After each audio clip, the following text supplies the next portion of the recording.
in the perimeter, there are no stars. Out here, we is stoned, immaculate. Hello and welcome. This is the C86 show. I'm David Eastaugh. As you know, we love a special guest. This week it's going to be the turn of Janet Housden, who I spoke to very recently to find out more about life, love, poetry and all that other groovy stuff. Bassist and drummer in various bands, including Redd Kross, The Shakes, LA Times, the Omlits, and lots of others that we'll talk about in this fascinating interview. And it's also currently in a new folk band called Jenny Greenteeth. You can find it all on her social media platform site, Facebook. But anyway, this is the interview, so after several minutes of interesting but casual chat, we get down to the exciting subject of the early formative years. Janet, it's over to you. God, that's hard to answer. Like, my parents were they were really conservative as far as, music and stuff went. My dad was like classical music guy. And, when I was a little kid in the 60s, and my parents, they read this magazine. It was called the Reader's Digest. It was sort of this conservative magazine. So they were convinced that if you listened to rock and roll, you would become a communist drug addict. Yeah. I mean, they weren't that dumb, but so anyway, I had to seek it out. And so there was all this really exciting music happening, but I would just hear it coming out of windows or passing cars or some band would be playing in the garage. So I was fascinated by rock and roll, but I didn't really have access to it.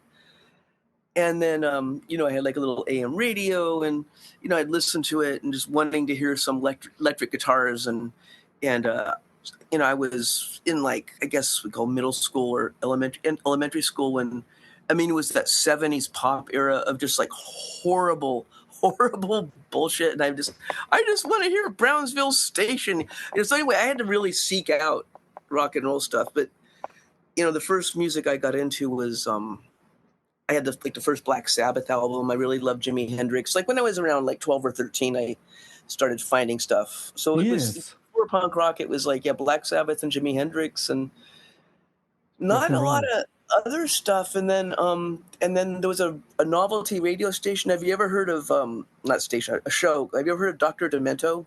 No, I thought you were going to say Dr. Demento. That's very good, actually. Yeah, Dr. Demento had a sort of a comedy novelty. It was running until really recently, but it played novelty records and funny stuff. And one day, and I was about to turn 15, so it was late 1977, I guess. He played the Sex Pistols and the Ramones back to back. Here's this stuff that's happening in England. And I was just that's it. That's what I'm going to do with my life. Right there. Cause I always wanted to be in a band, there was all these TV shows about fake rock bands, like the Partridge Family and the Banana Splits. They were little kids shows. And I thought, you're in a band, you're going to have a secret clubhouse. You're going to go on adventures with your band. That's what I wanted to do when I was 5.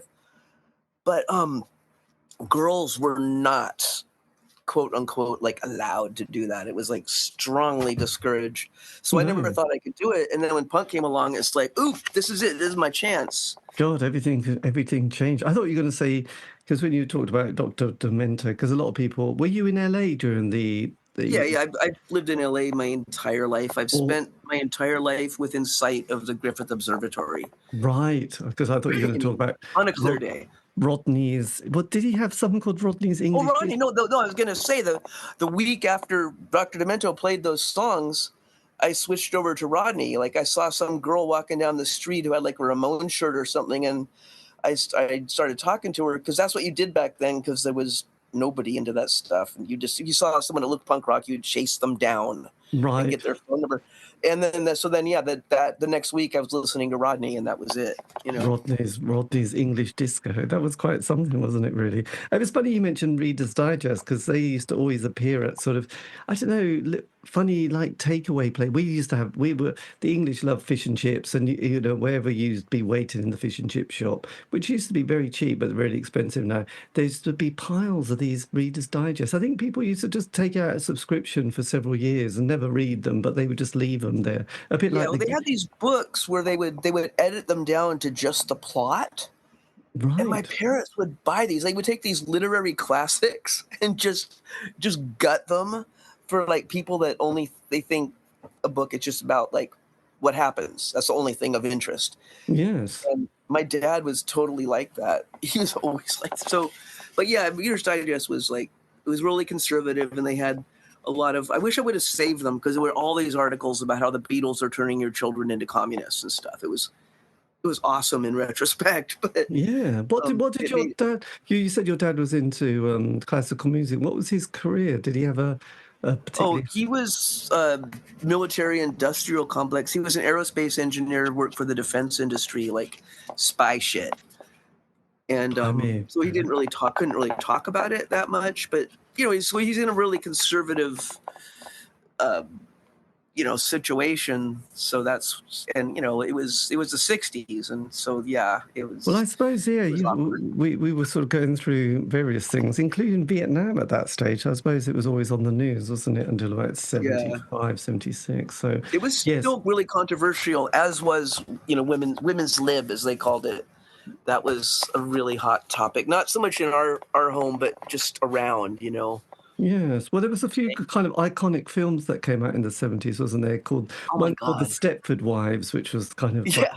which was a shocker really for anybody who watched it at the time. So Oh, it's real. yes, that was very scary. So when you got to 16, did you stay on at school and college, or do you leave at that stage? Because Oh, the I basically got kicked out of high school. Like what my parents didn't know is I had driven my bandmates. Jeff McDonald from Redd Kross wanted to take the GED test, which is sort of the equivalent of a high school diploma, and he talked me into ditching school. This is high school, so this would have been like ninth grade. He talked me into ditching school and driving him to the place to take a test. And when I was there, I thought I might as well take the test too. And I passed, and he didn't. He was really pissed. So like I actually had a high school diploma, but I didn't want to tell anyone because my parents would have made me get a job, and I just wanted to play in the bands. At that point, my whole life was set around like I'm going to play in a band. I want to be in a band, and so I just kept going to high school, and I would just like read books and like drink, and sneaking out at night to go to punk rock shows. So eventually, they're just like get out of here, and so then I didn't. I eventually went back to what they call like community college, which is like just the first 2 years, and it's actually a lot more solid than a lot of universities. And then I transferred, so I eventually graduated UCLA, but that was way later. Like I had to get the punk rocking out of my system. yes, well, absolutely. What was the first gig you went to, by the way? Can you remember Oh, your first? I do. For some reason, like I'm not even good with dates, but it was July 5th, 1978, and it was the Weirdos, the Screamers, the Controllers, and Crime. And the Screamers were like the super legendary band that they didn't leave a lot behind, but they were. And the Weirdos was like probably the most popular like early punk band in LA, and it was a really incredible show. And I was like, "That's it. This is what I'm doing. This is Yes. what I want to do." Were the And, Screamers, is that Robert on, I can't remember his surname, Ross? was it like Tomato Duplanty, KK Barrett, Paul Rossler, and Paul Rossler, yes, he's yeah, still going strong, actually, yeah, isn't I he? know, he's cool. Paul's He's cool. very good. He did a collaboration a few years ago, which was fantastic, with an artist who I think was in Christian Death, but now Yeah, no, he's still really active. He's out there doing stuff. he's rocking it, actually. So when did a musical instrument appear in your life? Was it the drums or was it the bass that Well, appeared first? originally I wanted to play bass because it seemed less intimidating because I just wanted to be in a band right there. But everybody I knew was learning bass. So I started playing bass, and Des Cadena and Ron Reyes. Like Ron Reyes lived in Des Cadena's garage. They were both Black Flag singers, but this is before that. And they showed me some songs, like some Stooges songs and stuff. So I'm like, I'm gonna be a bass player. But nobody really needed a bass player. And then my friends had a band, and their drummer was really awful. And we were at a party, and it was a drum set there, and I just sat down and started banging on it. And they're like, "Okay, you're in." So Jeff McDonald from Redd Kross actually taught me how to play drums, but he just learned it off the first Ramones album because you could turn it all the way to the right or left, and one channel was bass and drums, and the other was guitar and vocals, and that's how a lot of kids figured out how to play because you God, could that's break it very down. good, isn't it? That's very. Yeah, I never So had any kind of formal training, but yeah, we started gigging within weeks. It was horrifying. Yeah, my God, that was quite a lot of people I interview often. I can't remember who it was the other night, and it was almost like, oh my God, we just agreed to play a gig we've never played, so what should we Oh do? yeah, I was so scared I threw up on the sidewalk. I would imagine. So what was the first gig you played? Well, D Boone from the Minutemen got us a show. We were like three 17-year-old girls, and he got us a gig at a biker bar in San Pedro called Capone's. But the bikers were just bemused, like, okay, Yes. that's God. cute. But so we just started playing like really fast. And Frank, Frank, the Jewish lesbian folk singer, Frank, L.A. fixture. She got us our second gig, and we got paid $70, and I'm like, this is it. And that was like, I didn't know that for the next 45 years that would be a pretty good night's haul. 70. Yes. God, you sort of lucked out on that. What was the name of your first band you were in? They were called the Disposals. I had nothing to do with that name, but it was an all-girl band, and the only references to them out there are from, there was some book called Hardcore California. It was just on what was happening then. And there's mentions of the band, but they're talking about the former drummer, and they compared them to the Shags. So I'm just like, I'm not a Shags fan. And and then we had some pictures left. There were some recordings, but they got lost. Jeff McDonald did some 2-tracks in his garage, and then he gave them to someone with a record label, and then that guy passed away or something. I don't know what happened. So there's Yes. nothing left. There's a There's mention of that band in a Redd Kross song. That's the only reason anybody knows about the band. Yes. So was this the late 70s still, or were you into the 80s at this So point? this was 80. I started playing drums in the summer of 1980. My God. So what was it like? Because in the UK, we had Thatcher came in sort of 1979, and then there was this kind of the Falkland War appeared, which was just horrendous. And then we had I don't know, there was there'd been a lot of strikes actually, and then we had this kind of great union fight between Thatcher and the miners, and then there was Greenham Common where all the women went to sort of campaign against nuclear war and Yeah. nuclear disarmament. So what was it like in in LA in the very early 80s for you?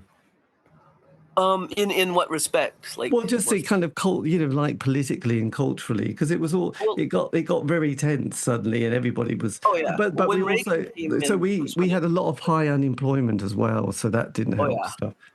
I was like a suburban kid, so I didn't really the economic stuff didn't really, I didn't notice it that much. Like I could borrow my parents' car and blah blah blah. But yeah, I don't know what year did Reagan get elected, because that's when it started getting real, Well, I really think it creepy. probably was around the same time as Thatcher, actually, because they seemed to Yeah, sort of it appear was, and I was together. friends with. You're familiar with the Minutemen, right? Yes. Yeah, so I was, they were from the next couple towns over. So I think I saw their first gig ever. So we were tight with those guys. So that's where most of my political education came from, was D Boone, and they were very much on the working class, union rights, left side, and Yes. yeah, so it was crazy. And the FBI took them seriously enough. They would come to Minutemen shows and write down people's license plate numbers in the parking lot. And because a lot of my friends, our fathers were in the defense industry, sometimes they would get a call like, "Yeah, your daughter went to this thing with these commies," and yeah, it was pretty nuts, but it didn't really. I just wanted to rock, so I wasn't as aware of the political stuff until later, I mean, just seeing how far we've fallen since then, it's horrifying, but it's been incremental. If you Yes. look, just how much less freedom we have than we had 10 years ago is, yeah, it's disturbing. We're living in, a dystopian nightmare, but at least it's kind of a little bit funny. It's a little bit more idiocracy than 1984, but yeah, we're fucking doomed. Yeah, it sort of makes. I mean, I thought the 80s, the music was great, the soundtrack, but I always thought, it was quite a grim time. But now it looks quite fluffy compared to now, actually, which is I know. I mean, we were just like, just the what world's ending. Reagan's the Antichrist, and we had no idea. he was such a liberal now. It's insane. Like Nixon looks good compared to what's happening. Yeah, so I Everybody. feel like it's like one day we'll look back on it and go, oh, wow, that was a bit. But Yes, who knows? It's all It gone a bit. depends. I don't know. I don't know if we're going to be the ones looking back. I think I mean, not to be a bummer on your podcast, but I think we're in for some pretty bleak times, and whoever comes out the other side, they'll look back on this with horror, probably. But I don't know. Yes, It's well, been a I while. think, I know.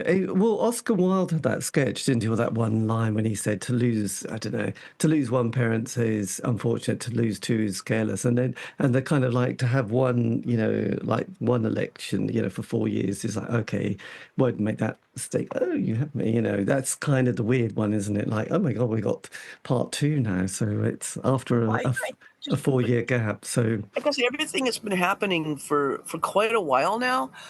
I've been oh, they hear, oh, so and so is running for president. I'm like, that's ridiculous. He'll never win. And I mean, I remember saying that about George W. Bush. Like, oh, really, really, Bush's son is running. Haha, that's a joke. And then, oh shit, he's in. And then I remember when I heard Trump is running, like that's hilarious.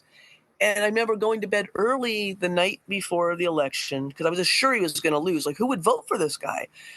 And I got up early to go surfing. I got up at like 4 a.m. and I turned my phone on. And it was just this feeling like, dun, dun, dun, like, how is this happening? And, I go to this beach. We went to Orange County, which is a pretty conservative area. And we thought there'd be all these, like, Nazis partying in the street. And everyone just looking at their feet like, oh, shit, what just happened? Wait, can we cuss on this? yeah, it's fine. Okay, cool. Yeah, it was just this feeling like how... And the fact that it happened again is just every time I'm like, no way, that's way too stupid. That'll never happen. And it just keeps happening. And we have a guy running for mayor here right now in Los Angeles who is just an absolute, like, he's a reality show clown. He's just like a fucking idiot. He's got these billboards with a bunch of AI dogs going, dogs would vote for Spencer Pratt. Why don't you? Stuff like on that level. Yes. Like, he's insane. And it seems too stupid to happen, but the last 20 years have taught me, like, nothing's too stupid to happen. Yes, it's tricky, isn't it? I know it was, yes, because I was, somebody said, yeah. I mean, it was kind of a bit frustrating back in 2016 because I was doing this radio show with another person, Kate, who was American, and she was like, she kept telling me, reassuring me, like, he's not going to be he's not, the Republicans won't even have him as their leader, so you don't. That's what we all thought. But I think there's a lot of, I mean, and not to get all tinfoil hat, but I think there's probably some blackmail involved. Yes, but there was also this, oh, well, I'm not going to vote for Hillary. And it's like, I think you should just vote. No, I'm not going to vote for Hillary. It's like, I don't know, you should vote, and I was like, oh, no, you're such a liberal. And I was like, well, yeah but like, the lesser of two evils isn't good enough for them, so they just they didn't vote for anyone. It was like, yeah. I'd love to bump into Kate and say, how's it going, Kate? It's not good, is it? Anyway, that's good. So look, so the interesting thing is the 80s is like we say, looks quite liberal now. But yeah, so when did you go to this famous film? Did you go to the famous festival? Because in the UK we had Glastonbury Festival. You had Desolation Centre, didn't you? So I did go to some of those. I mean, I'm in the documentary. I saw the documentary. I saw you saying really unflattering things about young people, but because there was part of one of the ones I went to was like, Mark Pauline is going to blow up the mountainside, and we're like, cool. And now, by today's standards, that's horrifying. Like, who just goes out to the desert and defaces the landscape for their party? I mean, it's like a really uncool thing to do. But so I said that in the film. But yeah, those things were pretty awesome. They were small though. They weren't. I wouldn't really call it a festival. I mean, we're talking a couple hundred people, maybe. Yes. So did you? Because the first one was at 83, and then they had a couple of others. Did you go to all of them, or just the first one? No, I think there's one I missed. I went to that Gila Monster Jamboree one, and I went to the one where I went with D. Boone, so that I think the Minutemen played, and Eichhorn and Neubauten, and that was the one where Mark Pauline blew up the hillside. I mean, they really could have killed people. Like, there was pieces of metal flying and stuff.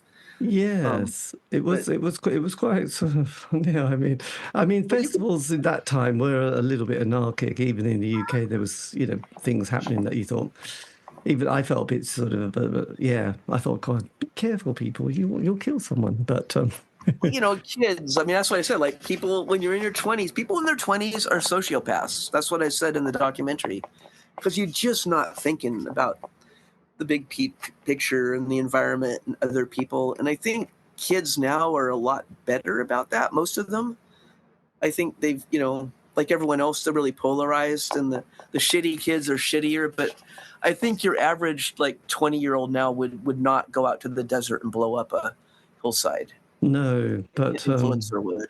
It would, yeah, God. Anyway, that's so. Then, were you in your next band at this stage? By the way, yeah, I was in a lot of bands. Like the Disposals didn't last long because I was because we got some really good gigs. We played at the Whiskey A Go Go and stuff like that. So I was like, yeah, let's practice and get really good and go on tour. And they're like, ew, work. They just wanted to smoke pot. And so then I ended up, there was a band called the Omlits, and they were from Fullerton. And the OC Weekly did a cover story on them a couple of years ago. They was a pretty wild crew of people. They were, I don't know what you would call it, like super minimalist.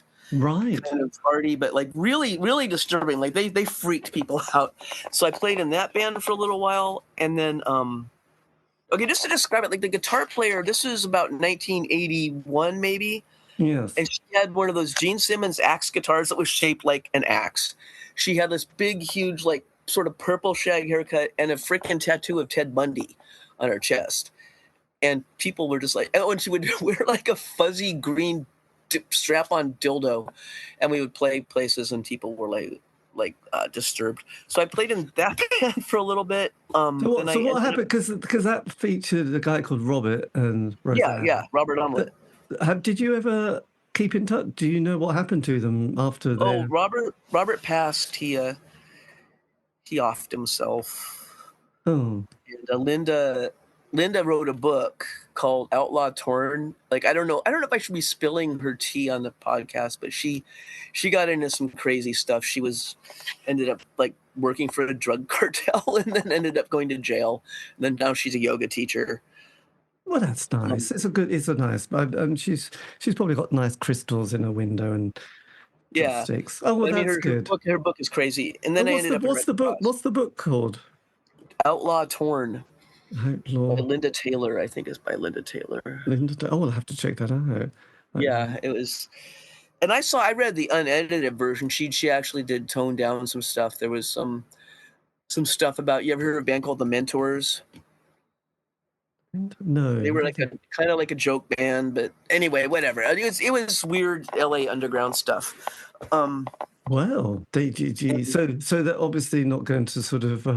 Anyway, you only did a few cassettes, didn't you? You did a few, tracks on compilations and bits like that. Yeah, there was a compilation on Mystic Records, and I don't think it ever came out, but those recordings exist, and somebody actually sent them to me a few years ago, and they sounded great, and I can't find them. I don't know what happened.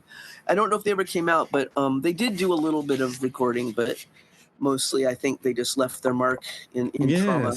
My God, people's psyches. Yeah, and then what was after the Omlits? What happened next?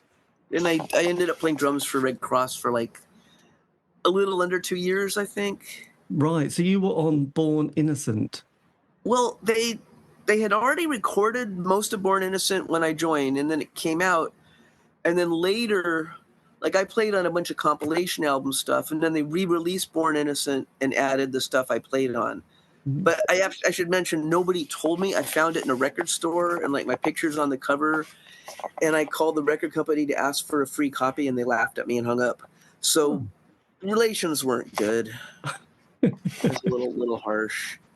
Yes, well, quite. Then was there another band that you did an album with called Cheap Happiness or Lofty Suffering? Oh, it was just it was I have mixed feelings about that band. I don't want to bum anyone out, but Spot from SST Records, who produced all the Black Flag stuff, he loved that band, so he put the album out and drove us on tour.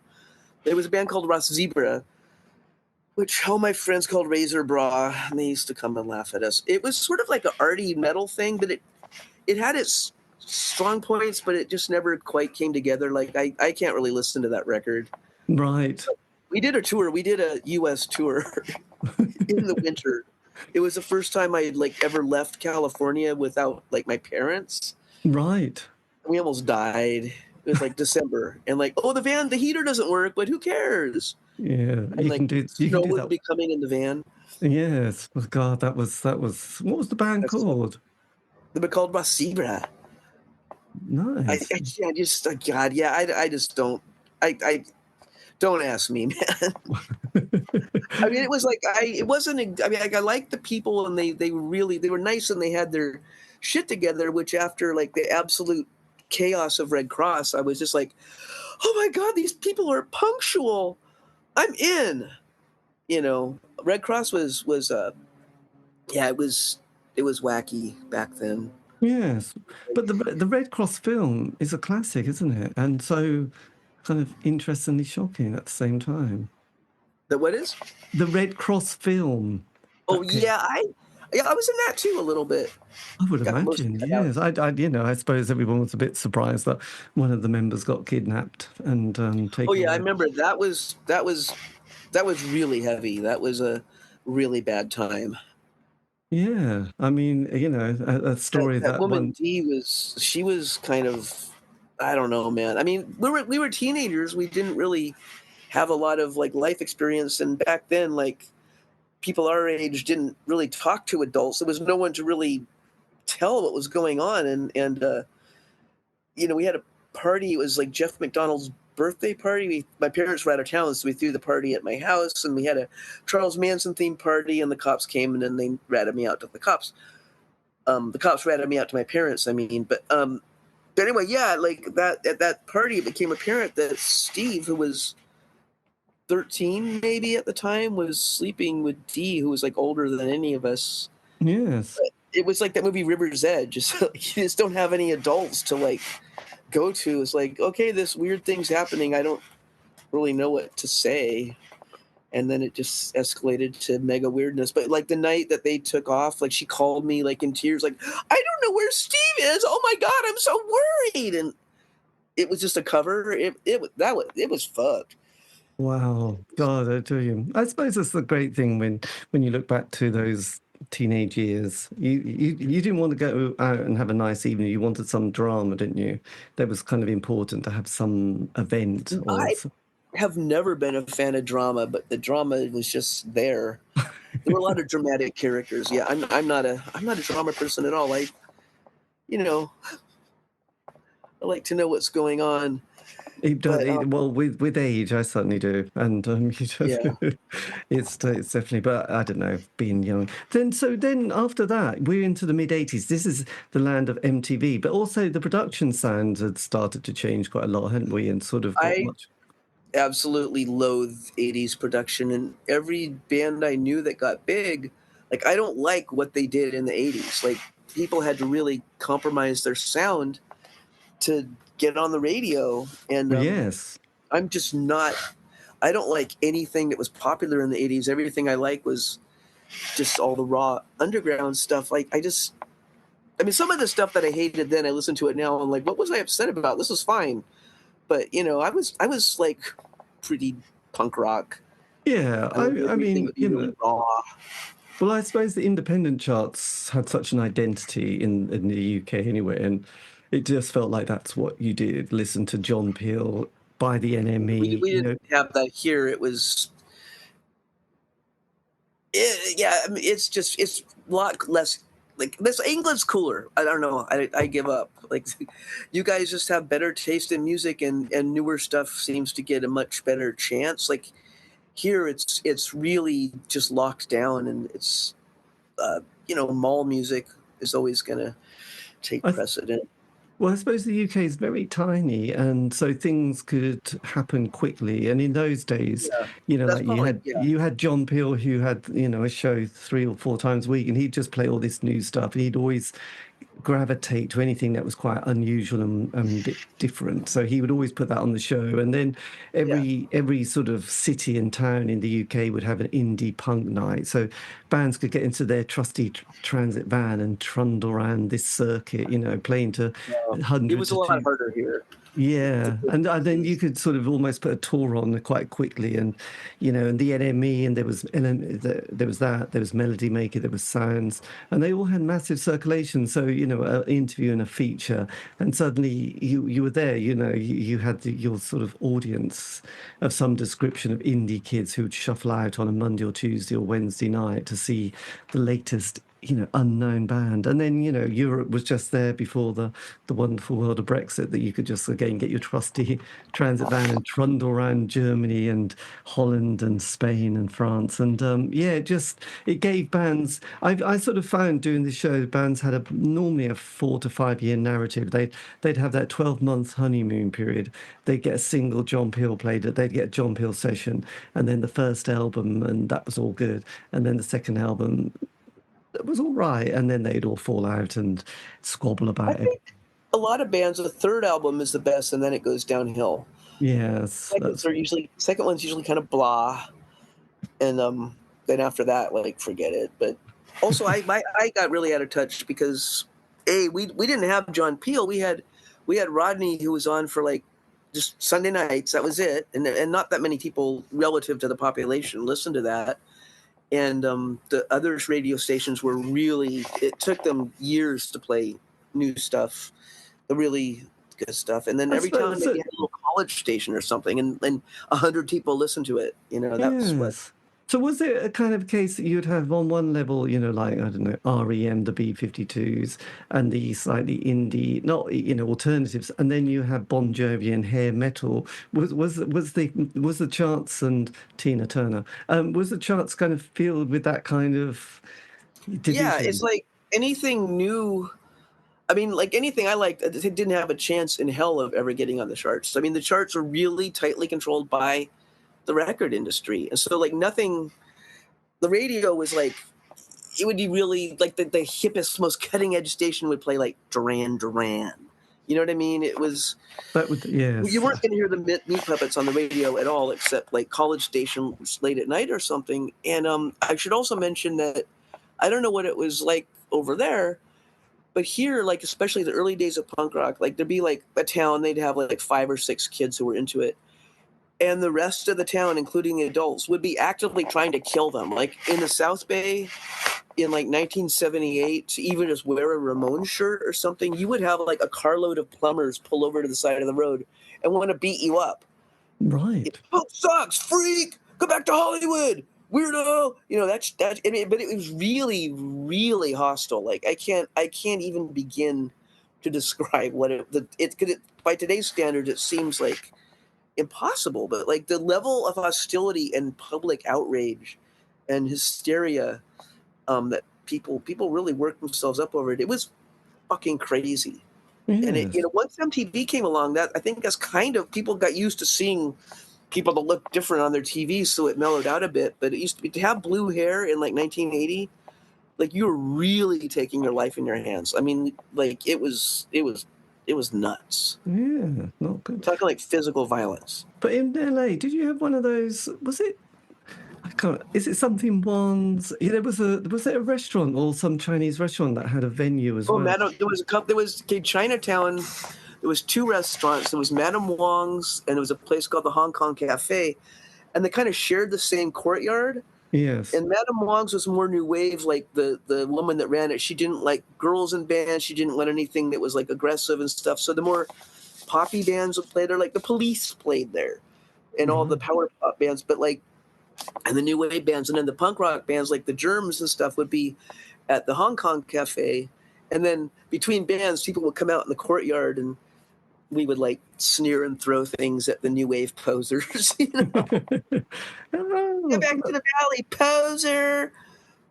What we called me, you know, stuff like that. Those were like the skinny tie people, and we were like the spiked hair and boots and chains people. So So when bands like Husker Du appeared, or Big Black, or the Butthole Surfers, or and for indie pop, we loved the 10,000 Maniacs, and then it was REM, obviously during the mid to late 80s and beyond. Did they have a big impact, or were you thinking no? Because in the UK they were all huge and we all loved them. they were like, you know, like I knew who they all were. Like Husker Du, I knew them because D Boon put out their first record, but it was like that Land Speed record. It's just kind of like thrash. I Yes. was like, yeah, okay, but they so I hung around with like the SST Records crowds. So anyone that was on SST, I was aware of. But I should mention when I started playing music, I didn't have money to buy records anymore. So it's only in recent years with like YouTube and stuff that I'm catching up on all the stuff I missed because I couldn't afford import records. I just got free stuff from my friends. Yes. So yeah, so any band that was like bigger than playing like a local club, I'm just like that's out of my world. I guess it's not. I didn't go to big shows. I've never, because I never had any money. It was just like I just played my drums, and then played my bass or whatever I was playing. But yeah, so I got really out of touch with the bigger stuff. Like I love Susie and the Banshees, like the first couple albums, and then by the time Juju came out, it's like I don't have money to buy records. I didn't hear that record until like a few years ago. Right. My God. Yes. Like But YouTube it's has been a revelation, but yeah, I just didn't have any money, and it wasn't on the radio. Like some song, a certain song would be maybe, but um, yeah, our one underground station here in LA, KXLU, it's a college station. It's really inconsistent. There's all these really great shows with these DJs have been on there for years, and then there's these college kids who are like right now, like they're literally playing stuff like hold music, dentist office music, and stuff like they think that's really like cutting edge and obscure. Like you know what I mean? So the station is not like they weren't as supportive of new local bands as I think they should have been. There was always like a little bit of a click going on, and it yes. was really really random what they would latch onto and what they wouldn't. Yeah. So there was no So real good consistent source to hear stuff. I know we thought everyone in America would be listening to those bands. Then, So so what? everybody, oh no, everyone in the UK listened to John Peel, who'd be playing those songs. We That's what we didn't have thought. John Peel. Yeah. That's what we thought. Like, oh my God, that's Oh amazing. yeah. I wish it would. The world would be a different place. Yes, Honestly. that would have. Yeah, so that was like, but you just assumed that that's every No, kid the in radio America. here is absolute shit. And then once this company called Clear Channel took over, that was really the end of it. It's the radio's awful. There's like Yes, little bright spots, but yeah. nothing. So, what was your next musical chapter in the 80s then? After those Well, couple of moments. uh, this guy, you've heard the Love Dolls movies, Desperate Teenage Love Dolls and Love Dolls Super Yes, the Show. Love Doll movies. This is true. So they just said you want to be in this movie, so is in it, and then they were like, let's make a band to play at the premiere of the movie, and then we just kept the band going. It was like the Monkees, and we sort of that band was together for like 4 years. Maybe we played a lot. We had like three different singers. Yeah, it went through a couple lineup changes, but yeah. So that was in the times with like Guns N' Roses and all that stuff was happening, and there was this whole scene. There was like the Sunset Strip, which was all the hair metal, the hairspray and the spandex people, and then Yes. a couple miles east of there was a club called Raji's, and that was most of the people that came out of the punk scene, and it was more like garage rock and punk and stuff. And then there was this sort of area where they met, and so there was all these bands that kind of played. So the Love Dolls kind of would play those places, and we were, I wouldn't say we were a full-on joke band, but like we were a mockery of that. And like I don't think it speaks well to the intellect of the hair metal crowd that none of them ever caught on that we were like clowning them ever. Right. It was great. But yeah, so I did that. We put out an album, but like I don't think anyone's ever heard it. Oh, And we what? did a we did a tour. Love one another. Yeah. Oh, you've heard of that? Yes. Yes, I Yeah, don't know. that was I sort of playing tracks from it and thinking, oh oh, this is cool. cool. So this came Yeah, out in the late 80s then, didn't it? yeah. And we did a tour. The record didn't come out till the tour was almost over. It was like hilarious. And yeah, that band just sort of fell apart. And then I'm like, you know what? Fuck this. I'm going back to school. and I was going to UCLA. Like, I'm not going to play drums anymore, and blah blah blah. And then after like 6 months, and like I was going crazy, so like I just got a bass and like started a garage rock band called the Superkools with a K, which Right. is like people think that means super cool, but a super cool was a cool cigarette, a menthol cigarette that was dipped in angel dust. And so we named the band after that. So that could give you like an idea of where we were at. It was a band of alcoholics and dope fiends. Well, nice. We Good, put good. out a lot of singles Good. and one I can CD. see you were very dynamic. I mean, during that period, I mean, during in the UK, there was definitely a shift in music and the soundtrack in the late 80s because sort of ecstasy came along and that sort of changed a lot of people's consciousness. So Yeah. there was the dance scene and there was like bands who went, oh, actually, now that I've taken ecstasy, we'll change the rhythm and we'll start sort of dancing. So you had Yeah. the Happy Mondays, Primal Scream, the Soup Dragons all started. And then Yeah, I know about it, but it's completely outside of like anything I was into. I was into yes. like electric guitars and But then, but electric then, guitars and heroin.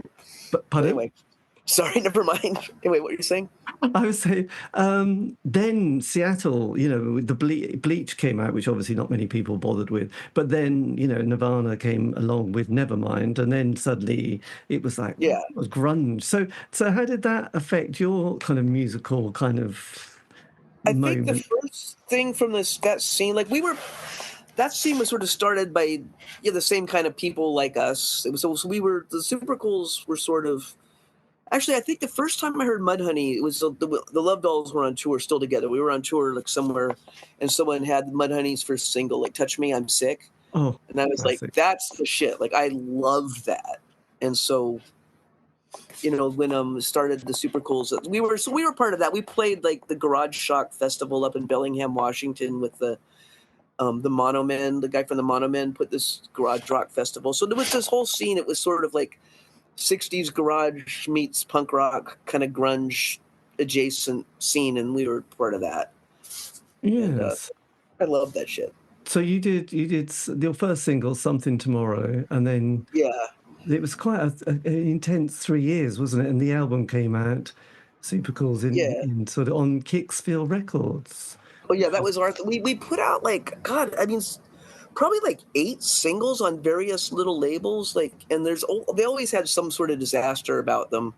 Like one was mastered at a weird speed. Like so, we did that a lot. And then the Kicksville was like our thing. We're like, let's put out our own CD, and we recorded it like in an apartment in Silver Lake with the neighbors screaming at us like, "What the fuck are you doing?"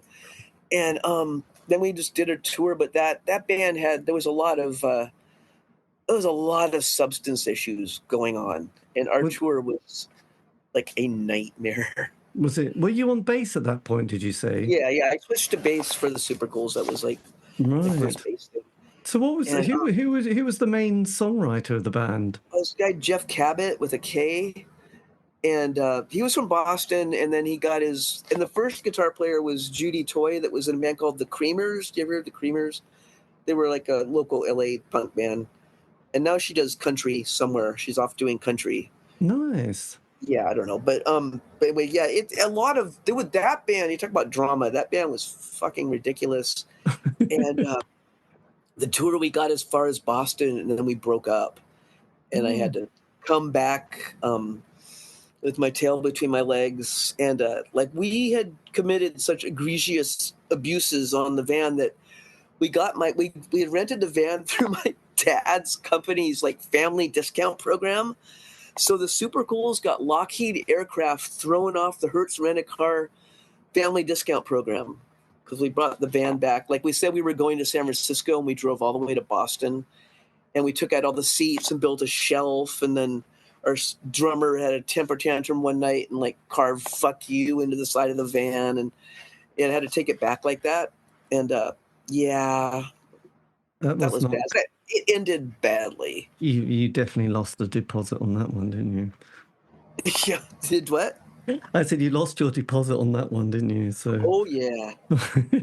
Oh yeah, and I had So, fronted for all of it, and I lost all my money, and oh gee. Oh my all the God. paying gigs, like the really good gigs. Like the singer booked the first half of the tour, and I booked the second half, and we never got to my gigs.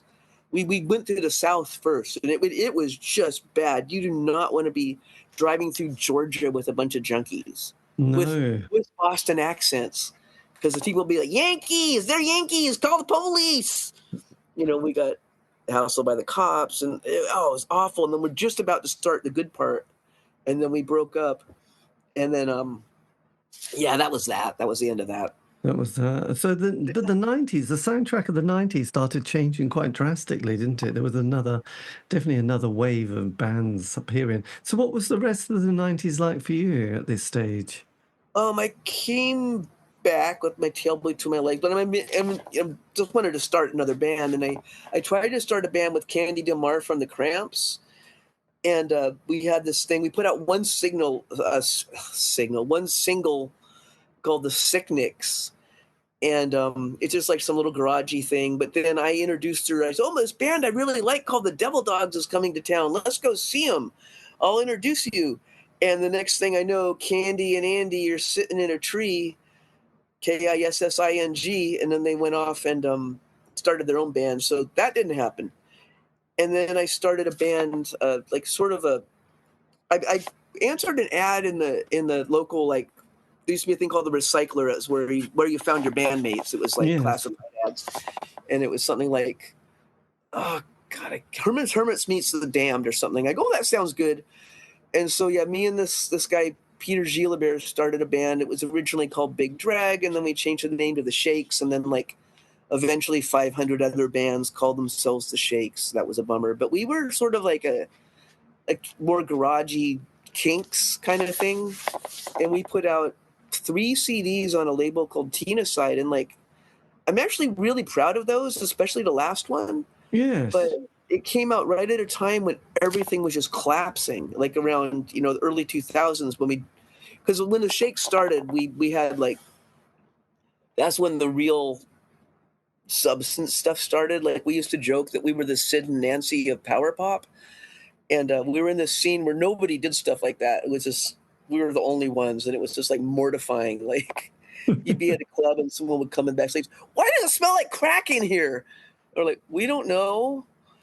That was a mess. But then eventually we got sober and we made these records, and I really, really like those, and I think they're really good, but they're just probably super hard to find. I have some in my closet.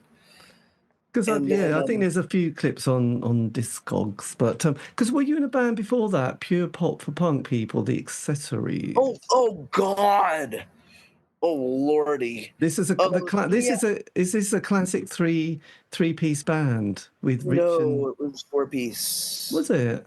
It was this guy Rich Coffey, who had been in a lot of those garage bands, like the Unclaimed, like those garage revival bands in the 80s. Yes. He'd been in a ton of bands. He'd been in bands all through the Tommy Knockers, the Unclaimed, he had like a million bands. And then it was just his girlfriend, Melanie Bruck, and she had been in a band called Sluts for Hire and a band called Dick Tit. And anyway, so they wanted to do this band, and it was sort of like poppy punk, new wavy stuff. And I would just wanted a band like after like Total Chaos, like people who would show up on time and all their equipment works and they know the songs, and I got to sing backups, and it was really fun, but it was just it was too posery for me. Right. I don't know how to explain it. It was just, I'm not proud of that. And then we had a falling out, and they'd already recorded the first album and pressed it on this German label called Screaming Apple. And then they pressured the guy, I guess. They got a new guy. They erased all my tracks. They made a new record cover with his picture. And I'm just like, okay, good luck with that.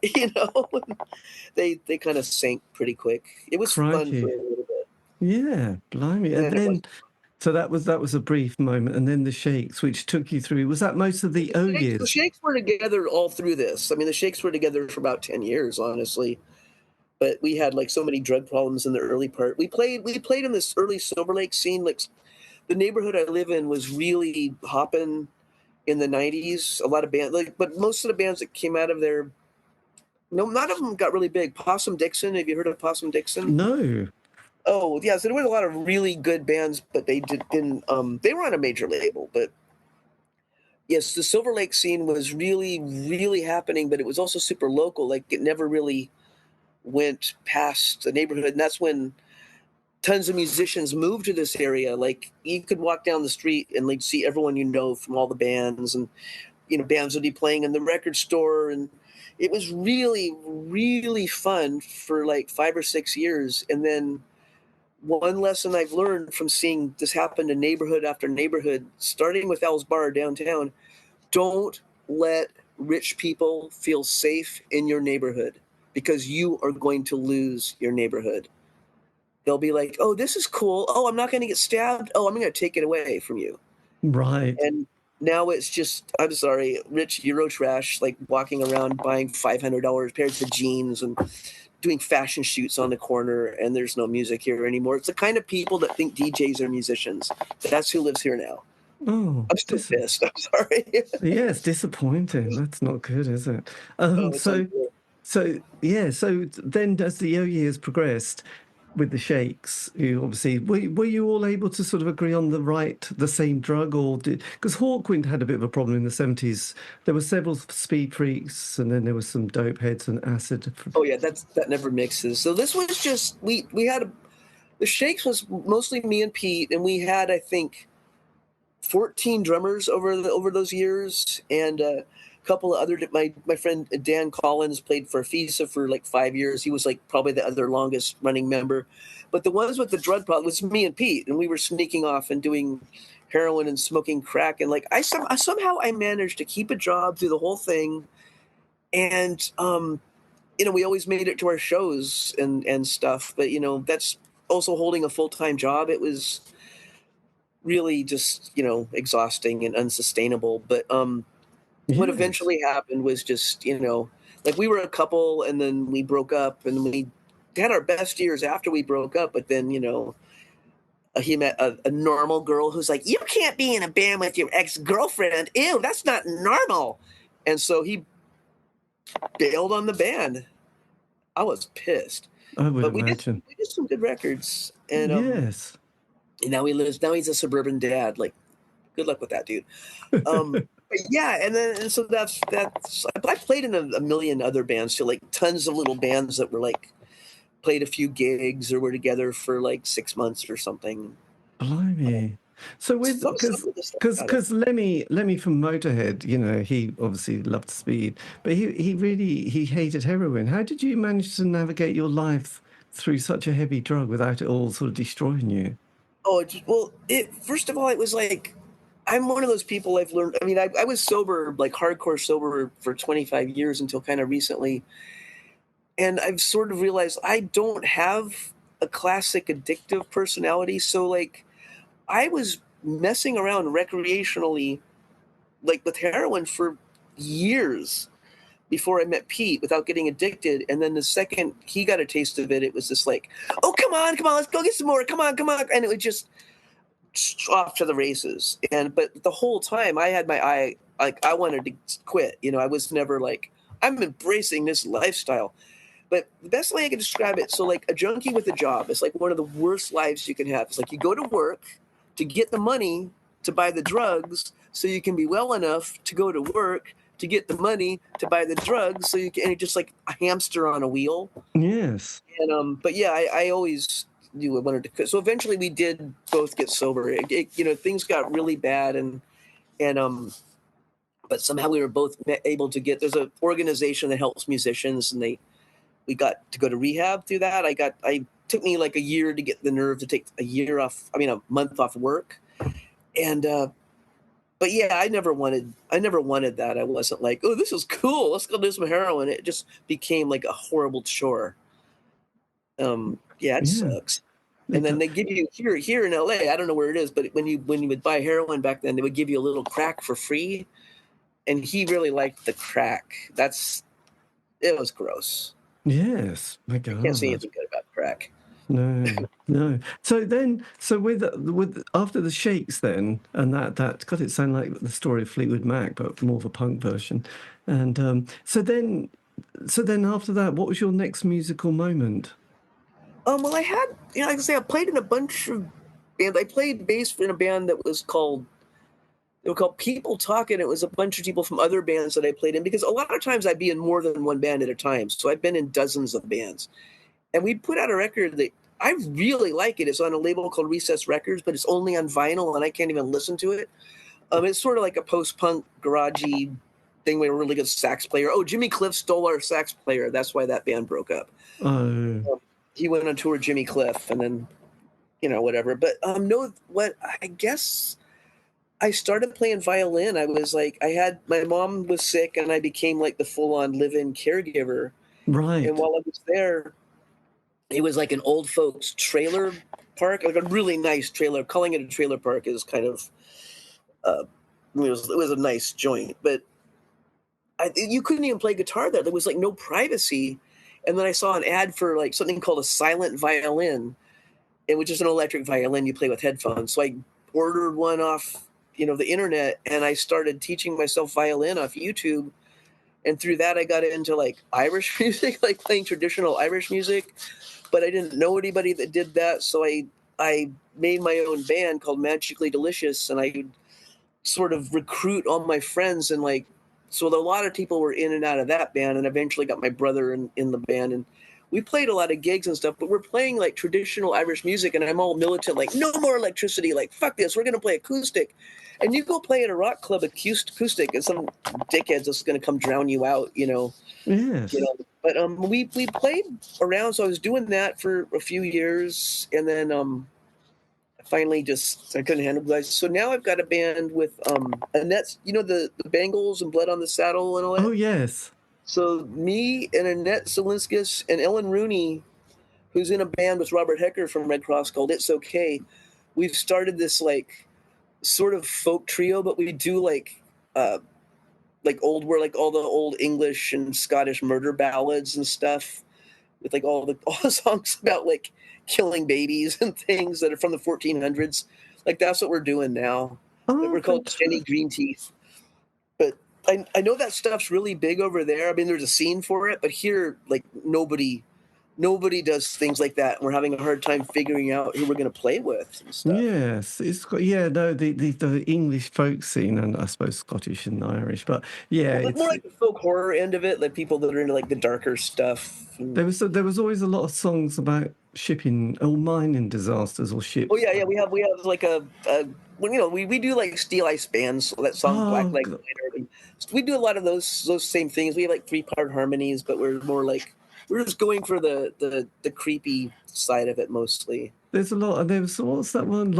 Long Black Veil. Did you ever? Yeah, we don't do that one, but I play in a bunch of different bands. My friend Dan does that in his band, but yeah, stuff like that. We're doing the murdery song. We do like the song about Sonny Bean, stuff like that. 3-part harmonies and about like cannibalism and infanticide, and everyone gets hung at the end of these songs. Always end with like the male miscreants being executed in some grisly way, and the women they always set on fire. Yes, well, there was they did. Yes. So yeah, what do you call your folk band? What the folk? Oh, Jenny Green Teeth. Right. Nobody here knows what that is. Is that a well-known folklore figure there, or is it just Jenny Green? No, I don't know. She works in ponds and drowns the unwary children that come close. I think it's a thing parents use to scare their kids to stay away from the water. Well, it's probably yeah. I know about her from like a Terry Pratchett book. Yes. Oh God, that's very good. So God, you have not stopped playing music actually for decades, have you? Sort of. I don't know what else I would do, honestly. No. And also you had a health scare, didn't you, about 10 years ago? Yeah, and Redd Kross did a benefit. I had like stage 3 breast cancer, because like our healthcare system is famously pretty shitty. Yes. And every time I would go get like a mammogram, they would say, oh, you need to get a follow-up. And then the insurance company would send a thing like, you owe us $10,000. Oh, just kidding. And it would freak me out so bad that I just stopped getting mammograms. And then eventually it's like, ooh, there's a little lump. And then it took like months to get in there. And they're like, oh, shit. And then I had to do the whole, they amputated everything, and my hair fell out, and I got to run around looking like Uncle Fester for like a year, and that was fun. God, that But must be Red Cross, horrendous. they stepped up, and we did a reunion show, and they raised like a lot of money for me, and it was like a lifesaver. It was really cool. And are So you hopefully clear now? Do you sort of as have you far as been? I know, I mean, it's like I say, we don't really have much of a healthcare system here. But yeah, I mean, I'm a lot better than I was. But I quit surfing eventually. That was another a reason I didn't do more with music was like this whole time starting from like in 2001, like after I got sober, I made like surfing was like the biggest thing in my life. But like if you live in town like I do, like that means getting up at 4 in the morning to drive to the beach. And if you're getting up at 4 in the morning, you're not going out at night. And so No. that really kind of held me back. And then eventually I'm like, what am I doing? Like music's the thing. So I've just, kind of recently quit surfing and trying to go all in with music, but it's kind of hard when you're in your 60s because Well, I know people, our friends don't go out. They're like, "Oh my God, that's so late." You know what I mean? Or they won't drive. Like when you're young, you'll drive 40 miles to a gig and you'll stay out to 4 in the morning. But then people that have to go to work in the morning aren't down for that nonsense. So, no, no, no, no. Sort of the afternoon matinee becomes quite appealing, really, doesn't it? oh, Actually. that's the thing now. That's starting to catch on a little bit. The senior matinees at the punk rock club. It's awesome. I dig it.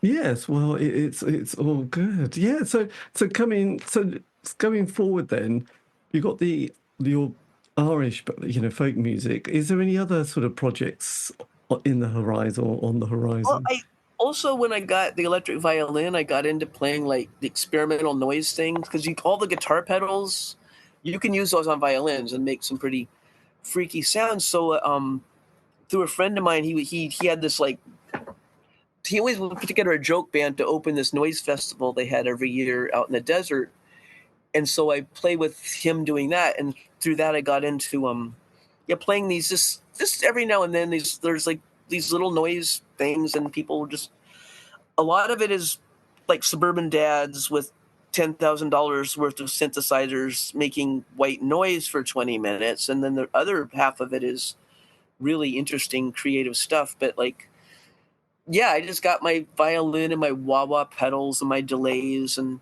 loopers and things. And Blimey, God, you must I have a love lot. doing that shit.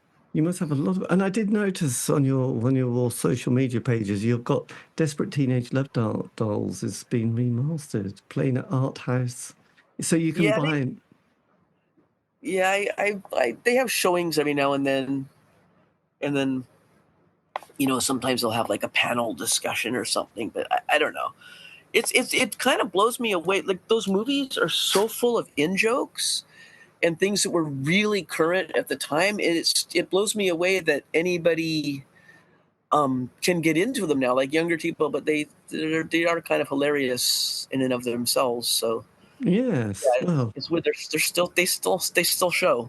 I guess I don't know. I remember growing up in the 80s. Those art house cinemas with used to have like the Jim Jarmusch movies, and there was also Francis Ford Coppola with is it Oh yeah, Rumblefish and The Outsider, and then there was Betty Blue from France, and so David Lynch, Eraserhead, and stuff like that. So I don't know. There's a great interest in sort of the 80s underground culture that keeps resurfacing. And you must have also seen everybody's been writing their memoirs, haven't they? And there's oh been yeah. books. I was gonna, and then like Jeff and Steve from Red Cross, they got really mad about a story I wrote in a book. It was a true story, but I thought they would just think it was funny, and they were not amused. And so then I'm like, well, if I write my stories, I'm going to get sued to death. And but I one thing I got to say about a lot of these memoirs, they're so sanitized. Like the only interesting thing about a rock and roll memoir is the dirt. And if you're not going to dish the dirt and you want everyone to like you, don't do it. It's just wasting everyone's time, man. I'm not naming Yes. names, but I've read dozens of these things, and I'm like, Jesus Christ, 'Cause, like that book, Please Kill Me, was like kind of started it, And that book didn't pull punches, and it was really funny, and people weren't afraid to be all scandalous. But then people that were in really scandalous bands will write their memoir, and it's just no mention of the fun stuff. Yes. I'm into the dirt. You got to have the, yes. Are there any that you would recommend apart from Please Kill Me? I think I've got I'm that gonna look one. at my bookshelf right now. Yes, have a Please look. Kill Me is my absolute favorite one. But there's been a million ones since then, but they never really. There has been a lot. I think. I gotta say the Redd Kross book. I didn't think I wasn't super stoked about that. I liked the film. I thought the film was all right. But the book, like, it says some stuff. It was really unfair. Basically said, okay, so they said they kicked me out because I wasn't good enough. And I just got to say, when I learned to play drums, everybody's like, keep it simple, just keep the beat. Don't get fancy, keep it simple. So I was a pretty basic meat and potatoes rock drummer. And then they all of a sudden decided they wanted Keith Moon and gave me the bum's rush. And but they never told me why or what happened. It took me years to figure out, that's what happened. Right. And so they said that in the book, Jeff Manaldo, she wasn't good enough. I'm like, yeah, no. Also, I don't think that having a female drummer was a commercially viable thing back then. So there's that. Yes. Yes. I'm drawing a blank on the books. You have drawn a blank on your bookshelf, actually. And it's because actually I did notice, because we had a cat called Freddie, and so have you, haven't you? Is Freddie still with you? Freddie? I thought you got a cat called Freddie. No, I wish I had a cat. I can't afford a cat. Oh, there was a picture of you playing fiddle, and there's a cat on your shoulder. Oh, that's my brother's cat. Yeah, that cat just jumped off the floor onto my shoulder. I thought someone had put their hand on my shoulder, and I look, and there's a cat. And my brother has these really cool little black cats. They're just freaky weird.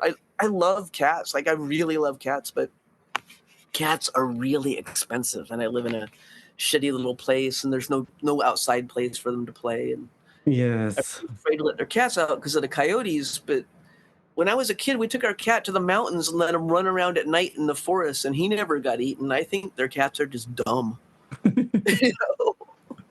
There's coyotes all over LA, the most urban neighborhoods. There's coyotes just running around. I like them. They're cool. Yes. But, yeah, the unwary cats, it's not so cool. They're not going to survive. Yes. Well, and if it was anything, I just buy one. I want to give a shout out to that book, Nico, The End. Oh, have you ever heard of it? God, it's so funny. Who was the author? Was it James Young? I think James. Yeah, he was the keyboard player. Yes. And that to me is one of the best rock and roll books ever written. Because it was funny. It's funny you mentioned that, because somebody else has James said, Young. Yes, and someone else has recommended that as saying that's a really good purchase. So I know it's affectionate, but it's also kind of mean, but it's really funny. It really captures just the dirt of being in a struggling band. Yes, with Nico. Well, there you go. And just lastly, I mean, if you could have given your 16-year-old self any words of wisdom, even though they might have ignored you, is there anything in particular you might have just said, look, to a young yourself? Say if you could.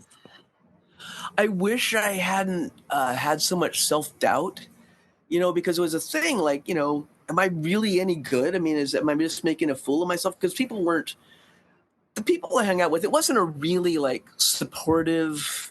Nowadays, people are a lot better about oh, that was great, but it was just sort of, so I didn't really have the confidence, so I didn't go all in when I should have gone all in. I had chances to join bands that toured and join bigger bands and stuff, and I was just, my parents are like, oh, you starved to death, you always have to have a backup plan, and so I always had these shitty jobs that held me back from really going for it with music, which probably would have been better. Although there's bands that Courtney Love asked me to try out for Hole in early days, and I'd just gotten out of the Love Dolls, and I'm like, no more crazy people, and I just started school, and I just started UCLA, and I'm like, I knew I couldn't go back if I left. So, but then Actually, that would have been terrible. But like, I had opportunities that I didn't go for because I was like hedging my bets with school or Yes. a shitty job. And so when I was 16, it would just be like,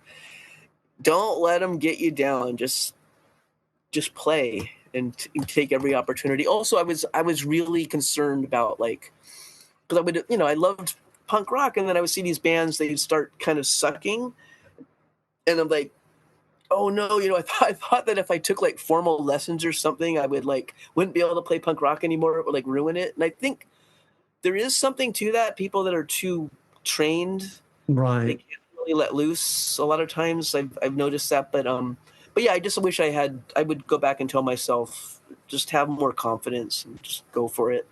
Yes, my And God. if someone's like a jerk to you, just quit and find another band. Absolutely. And have you kept in touch with many of your previous band mates or bands that you were? Mostly, except the one. I mean, yeah, for the most part, I guess depends on the band. Like who specifically? I'm trying to think. Like, I was sort of in touch with Linda Taylor from the Omlits a couple of years ago, but I don't know what happened to her. The guitar player from the Disposals, I'm still in touch with her. I'm still like more or less kind of in touch with Jeff and Steve.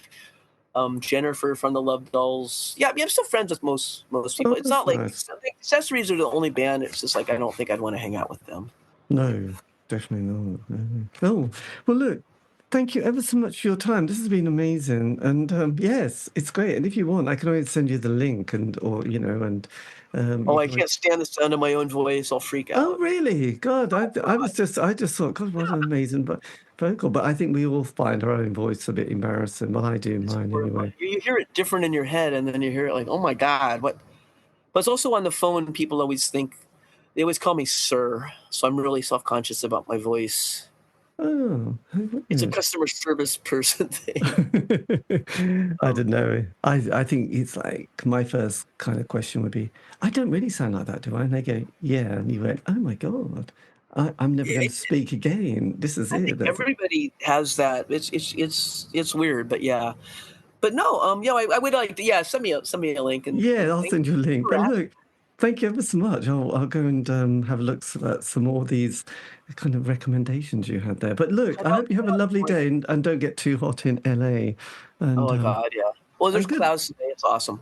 Oh, good. And good luck with your next musical adventure. I'll keep looking out on your Jenny Green Teeth. Jenny I Green don't Day. know. We'd like to go over there and play because nobody here is into it. They're just like, what the hell is that? But over there, it would be like, what are these Americans playing our music back at us? It's Yeah, but you'd have a different twist, and that would be like amazing. So Yeah, we're maybe a little goofier. I don't know. We have fancy harmonies. That's what I could that's say. good. That's good. Yes. Well, people love the harmonies. But anyway, look, I'll let you get on. But thank you again for your time. This has been fantastic, and have a lovely day. You too. Bye. Okay, take care. Bye bye. And that was me in conversation with Janet Housden, talking about her life in music. This has been the C86 show, David Eastaugh. Have a great week. Stay safe.